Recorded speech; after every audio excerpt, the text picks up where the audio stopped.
We're going to go to Provo next, where Jenny has a question about the refugee crisis. Jenny, you're on the line with Senator Lee.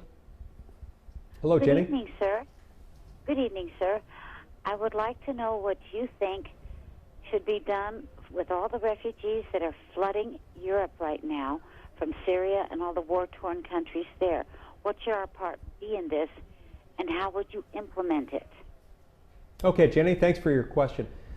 First of all, my heart goes out to all those who were affected by this refugee crisis, either as refugees or as people in the countries where these people happen to be coming. I want to be very clear, Jenny, about the fact that we as Americans are a nation of immigrants. We always have been, and I hope we always will be. One of the things that makes us a nation of immigrants is the fact that this is a desirable place to live. This is a place where people want to come. This is the land of the free and the home of the brave. In order to make sure that that American dream remains alive, we've got to make sure that our immigration takes place in a way that makes our country sustainable, that allows these people to assimilate into our country effectively. And you know who's hurt the most by uncontrolled immigration? Recent immigrants. You know who else is hurt the most by it? America's poor and middle class. And so we've got to make sure that when we accept more immigrants, whether they're coming under a refugee status or some other type of status, that we're ready to assimilate them. Now, very importantly, Jenny, on this particular question, you're talking about the flood of immigrants entering Europe, people fleeing from places like Iraq and Syria. I think we've got to be very careful about accepting immigrants of any sort, refugees or otherwise, from that part of the world.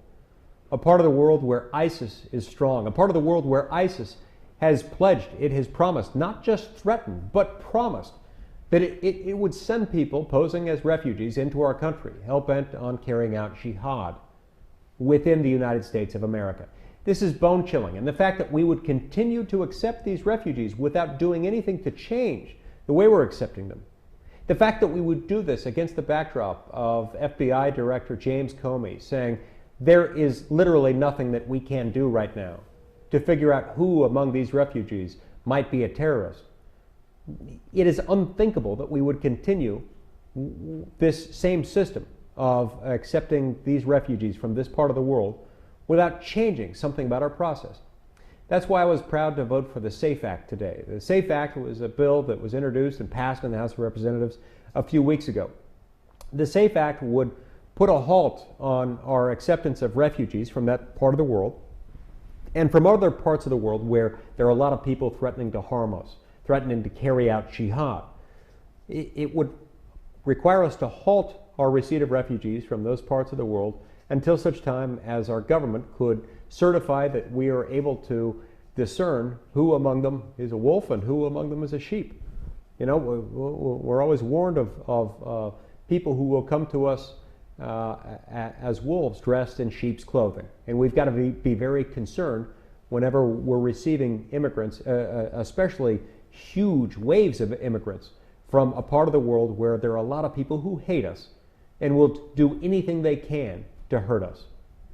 Our first job as people who make policy-making decisions for the federal government is to protect you, the American citizen, to protect the American homeland. And the least we can do is make sure that we know who's coming in before we let them come in.